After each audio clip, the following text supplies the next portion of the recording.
નાગ પાંચમ આવે, નાગ પાંચમ. નાગ પાંચમે આપણી બૈરાઓ ઓલા નાગલા ચડાવે ને રાફડે દૂધ મૂકે. નાગની પૂજા કરનારા આપણે લોકો 30 વર્ષથી નાગને દૂધ પાય. પણ હવે સાચું કયો જી, છઠને દી પાટલામાં નીંદતા હો ભૂપતભાઈ, અને નાગ આડો ઉતરો હોય તો હું કરો? હું એક ગેફા ભેગો બઠ્ઠો વારી દ્યો ને. 30 વર્ષથી દૂધ પાવશો એટલે આ ફેણ ચડાવીને તમને નીંદવા નથી દેતો.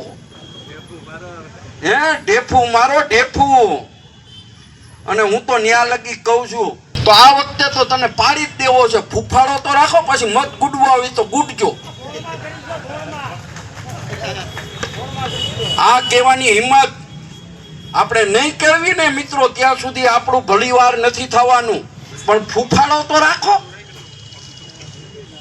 ફૂફાડો રાખો. સરકારમાં બેસેલા કોઈ પણ પ્રતિનિધિ, એ ભાજપનો ગામના સરપંચ હોય, સહકારી મંડળીનો પ્રમુખ હોય, તાલુકા પંચાયતનો સભ્ય હોય, જિલ્લા પંચાયતનો સભ્ય હોય, એને કયો, ધારાસભ્ય સંસદ સભ્યને કયો, પક્ષને કોરાણે મૂકીને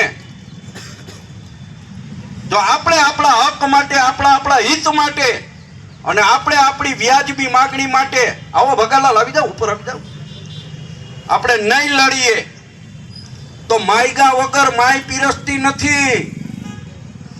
આ બહુ સ્પષ્ટ સમજી લ્યો, માયગા વગર માય નથી પીરસતી.